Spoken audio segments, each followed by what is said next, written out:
हमारा जो article 51A है, ठीक है, ये हमारे फंडामेंटल ड्यूटीज के बारे में बताता है कि हमारी कुछ एक, जहाँ पे हमारे राइट्स है, अधिकार है, वहाँ हमारे कुछ एक कर्तव्य भी बनते हैं, ठीक है। तो वो क्या क्या कर्तव्य है, किस किस तरह से वो बेसिक फंडामेंटल ड्यूटीज है, तो उसके बारे में हम आज इसमें पढ़ेंगे।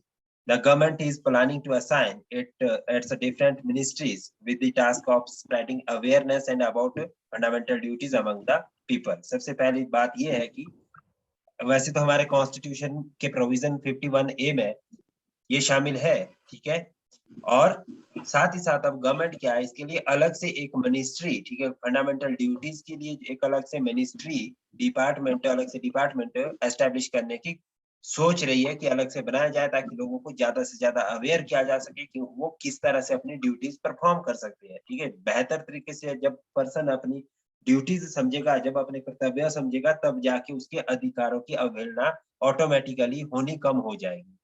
Is it clear? So the idea of fundamental duties inspired from the Constitution of Russia. ठीक है, किस कॉन्स्टिट्यूशन से लिया गया है फंडामेंटल ड्यूटीज को? रशियन कॉन्स्टिट्यूशन से इसको अडॉप्ट किया गया है। और इसका जो मेन मुद्दा है, देयर वर इनकॉर्पोरेटेड इन दी, ठीक है, जो ये कॉन्स्टिट्यूशन में है वो पार्ट 4A में इसको मेंशन किया गया है। ए का मतलब है कि जो हमारा आर्टिकल 51 है, उसी के पार्ट, उसका नेक्स्ट पार्ट डेवलप किया गया है, उसी में ए पार्ट इसमें इंक्लूड किया गया। So it is under the 42nd constitutional amendment act of 1976 on the recommendations of the स्वर्ण सिंह कमेटी। ठीक है, ये पेपर में पूछ लेते हैं कि whose recommendations fundamental duty has been inserted in the constitution। ठीक है, तो जो इंसर्शन हुआ है इसका, दैट इज द स्वर्ण सिंह कमेटी थी, ठीक है, उनकी रिकमेंडेशन से 42nd कॉन्स्टिट्यूशन अमेंडमेंट किया गया। और कब किया गया? 1976 में इसको अडॉप्ट किया गया, ठीक है। उसके बाद है originally 10 in number, one more duty was added through the 86th constitutional amendment act 2002। All the 11 duties are listed in the Article 51A of the Constitution, the sole article of the Part 4A। यानी कि जो Part 4 का महत्वपूर्ण जो article है वो हमारा 51A ही है, बेसिक क्रक्स के रूप में रिप्रेजेंट किया गया है। और साथ ही साथ इसमें कहा गया है कि the fundamental duties serves as the reminders to the citizen that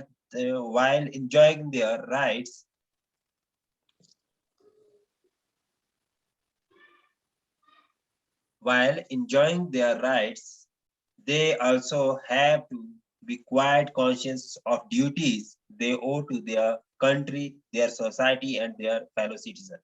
यानी कि जो हमारा फंडामेंटल ड्यूटीज है, हमारे जो मौलिक अधिकार के साथ साथ जो हमारे मौलिक कर्तव्य है, वो हमें इस बारे में अवगत करवाते हैं कि हमारे अपने देश के प्रति, अपने समाज के प्रति, अपने जो हमारे नजदीक रहने वाले आसपास के लोग हैं, उनके प्रति कुछ ना कुछ हमारे कर्तव्य भी है, ठीक है। जहां पर हमारे अधिकार है वहां हमारे कर्तव्य भी बनते हैं, कुछ हमें परफॉर्मेंस भी करनी है, ठीक है। साथ ही साथ however like the directive principles and duties, the duties are also non justiciable in the nature. ठीक है, ये भी क्या है? नॉन जस्टिसिएबल है। इसके लिए आप किसी कोर्ट में एनफोर्स नहीं कर सकते किसी गवर्नमेंट को या किसी पर्सन को या किसी ऑर्गेनाइजेशन को कि वो इसको फॉलो करे ही करे। तो हमारे पास मोस्टली 11 टाइप्स ऑफ ड्यूटीज है। ओरिजिनली कितनी थी हमारे पास? ये 10 अडॉप्ट की गई थी, last one has been adopted in 2002। So first is to abide by the constitution and respect its ideals and institutions, the national flag and the national anthem। सबसे पहली ड्यूटी है, जिस तरह से बोला जाता है कि भाई कुछ लोग राष्ट्रीय गान नहीं गाते तो राष्ट्रीय गान की अवहेलना कर रहे हैं, जबकि हमारी क्या है? फंडामेंटल ड्यूटी है। बट इसके लिए ये क्या है? नॉन जस्टिसिएबल है। ये हमारे पास कैसी है? एनफोर्सिएबल बाय द कोर्ट नहीं है, ठीक है। Is it clear?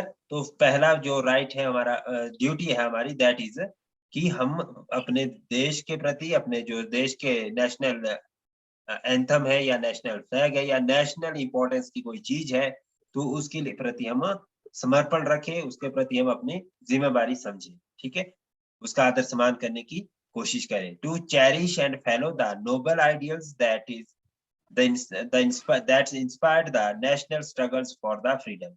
कुछ इस तरह के नोबल्स हैं, ठीक है, इस तरह से कोई आपके पास हिस्टोरिकल इवेंट्स है जो कि हमारे पास जो फ्रीडम फाइट में हमने फाइट किया है उससे रिलेटेड है कोई चीज, तो उसके प्रति भी हम क्या है आदर सम्मान और रिस्पेक्ट रखें। जिस तरह से कि हम स्टैच्यूज हैं, ठीक है, बहुत बड़े बड़े स्टैच्यूज बनाए गए हैं भारत में, काफी सारे लीडर्स के बनाए हैं, ठीक है, तो उनके प्रति क्या है कि हम जस्ट कि अपनी जो रिस्पेक्ट है, ठीक है, अपनी ड्यूटीज समझे, ठीक है, उनको आगे उनके जो स्ट्रगल्स है उनको लोगों तक पहुंचाने की कोशिश करे, ठीक है, उनको रिमेम्बर करे, ठीक है, उनके स्ट्रगल को अपने दिलो दिमाग में एटलीस्ट रखे, ठीक है। तो ये इसके पीछे बनाने का जो स्टैच्यू वगैरह बनाते हैं, तो ये एक महत्वपूर्ण मुद्दा रहता है, ठीक है। Second is, third is to uphold the and protect the sovereignty, unity and integrity of India.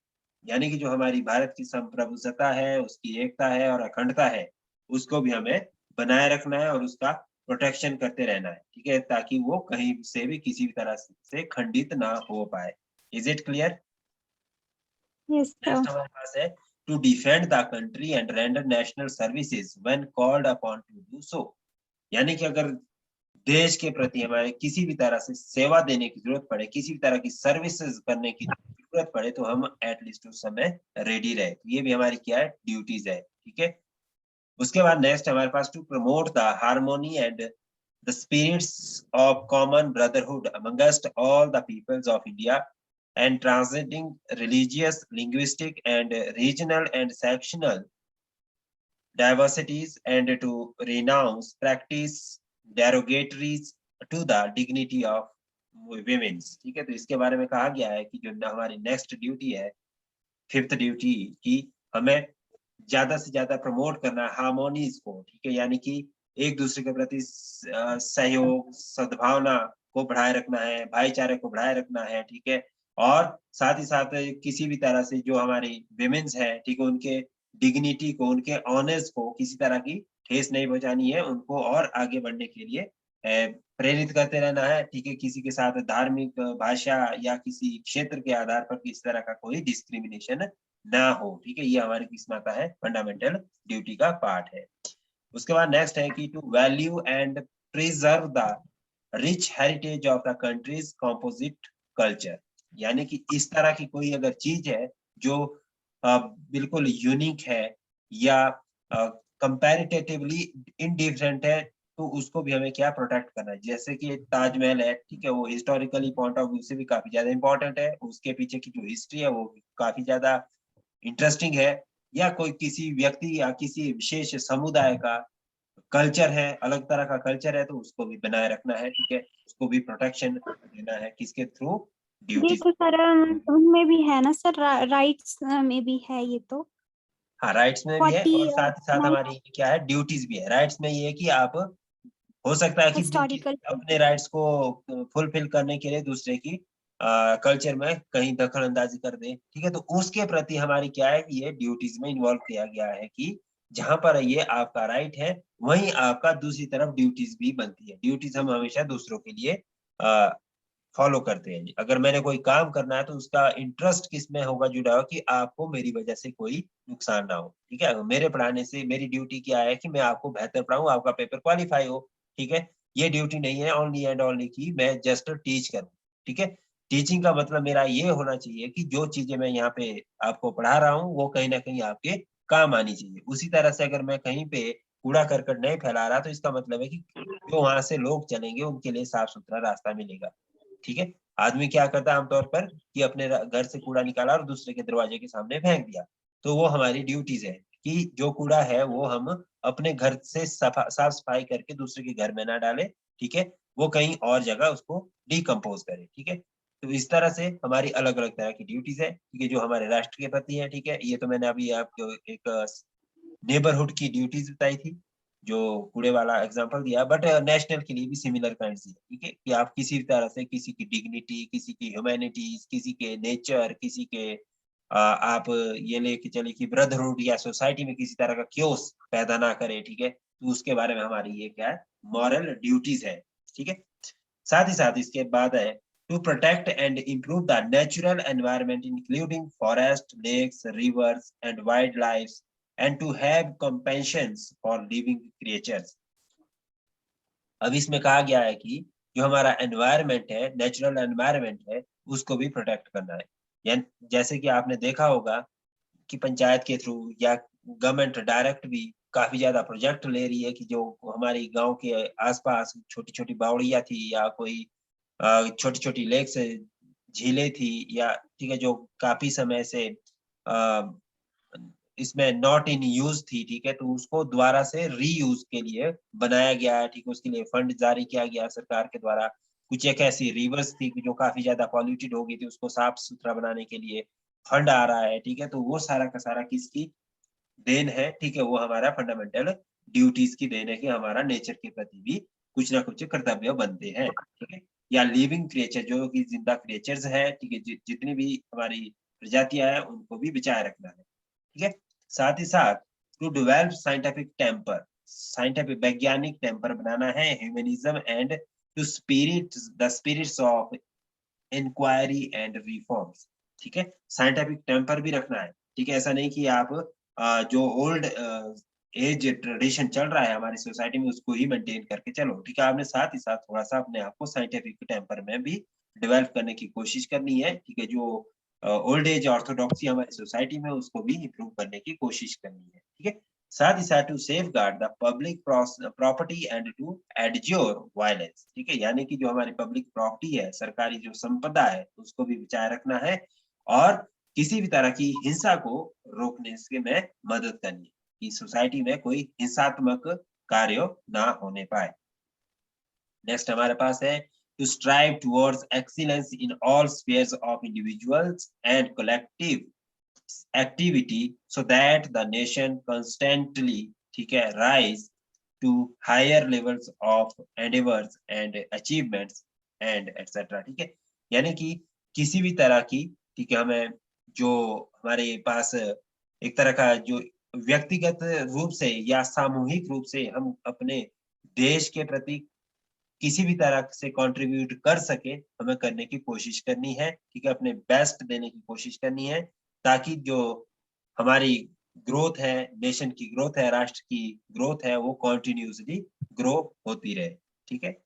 साथ ही साथ इसमें जो लास्ट वन ड्यूटीज डाली गई थी वो डाली गई to provide opportunity for education to his childs और wards between the age of 6 and 14 years added by the 86th Constitutional Amendment Act of 2000। जो हमारी ये ड्यूटीज है कि अगर कोई बच्चा आपको इस तरह से दिखता है जो शिक्षा लेने में असमर्थ है किसी भी कारण से, तो उसको एटलीस्ट आप जो हमारी 14 इयर्स की एजुकेशन है, ठीक है, 8th स्टैंडर्ड तक की जो एजुकेशन है वो प्रोवाइड करने की कोशिश करें। These are all the 10 fundamental duties. If you have any kinds of doubts, then let me know. Then otherwise I have to move further. Article 52 that is related to the president. Sir Do you ये have तो any doubt? Education, ये last वाला है, ये तो education to right में आता है ना 21A आर्टिकल में। जी जी, उसमें तो फंडामेंटल राइट्स है हमारा, ठीक है, अगर मान लो कि आपको कोई एजुकेशन लेने से डिप्राइव कर रहा है, ठीक है, तो वो आप फंडामेंटल राइट्स में उसको एनफोर्स बाय मतलब लॉ सिर्फ कर सकते हैं। लेकिन साथ ही साथ हमें ये भी ड्यूटी दे दी गई है कि अगर आप किसी व्यक्ति को, ठीक है, एजुकेशन देना चाहते हैं, ठीक है, अपने बाय कई ऐसी सोसाइटीज है जो कि प्रोवाइड करती है एजुकेशन, तो उनको क्या है काफी ज्यादा फंडिंग मिलती है, काफी ज्यादा उनके लिए इस तरह से रहता है कि उनके आस जो उनके मतलब कि उनको एक एरिया प्रोवाइड किया जाता है कि जहाँ पे वो स्कूल्स या उनके एजुकेशन दे सके, तो वो हमारे ड्यूटीज में आता है, ठीक है, वो ड्यूटीज अपनी ड्यूटीज परफॉर्म कर रहे हैं सोसाइटी के प्रति, ठीक है, वो हो गया कि आप कुछ कंट्रीब्यूट कर रहे हैं, ड्यूटी का मतलब है कंट्रीब्यूशन करना, ठीक है, और राइट्स का मतलब है कि आप खुद कुछ डिमांड कर रहे हैं कि मुझे इस तरह से चाहिए। क्लियर? चलिए सर, ऐसा प्रोविजन भी है कि अगर कोई अपनी ड्यूटीज को फॉलो नहीं करता है तो उनको उसके अगेंस्ट हमारे पास राइट्स हैं कि एक्शन ले सकते हैं। दे सकते हैं, लीगल राइट्स है, ये जो हमारी फंडामेंटल ड्यूटीज है ये नॉन जस्टिसिएबल है, यानी कि जो इसके लिए आप किसी तरह से एनफोर्स तो नहीं कर सकते, पर ये हमारा क्या लीगल राइट्स में आ जाती है, लीगलिटी में आ जाता है, ठीक है। डिसीजन बाय कोर्ट्स होता है इसमें, ठीक है। जो भी कोर्ट्स डिसाइड करेगा, जब आपकी वो हो मतलब उसमें जब केस चलेगा, तो उसमें जो भी डिसीजन आएगा, ठीक है, फैक्ट एंड फिगर्स को मद्देनजर रखते हुए, तो उसके थ्रू आपको जो भी डिसीजन होगा, वो डिसीजन बाय द कोर्ट रहता है इसमें मैक्सिमम फंडामेंटल ड्यूटीज के अंदर। ऐसा तो नहीं है कि आप इसको कुछ भी नहीं है, किसी भी काम की नहीं है, आप किसी भी कोर्ट में इसको अपील नहीं किया जा सकता, डेफिनेटली किया जा सकता है, ठीक है। तो वहां पे आपको डिसीजन बाय कोर्ट होगा, डिसीजन बाय जज होगा, ठीक है। जो भी जज को जजमेंट आएगी, उस हिसाब से वो डिसीजन देगा। Is it clear? Yes sir.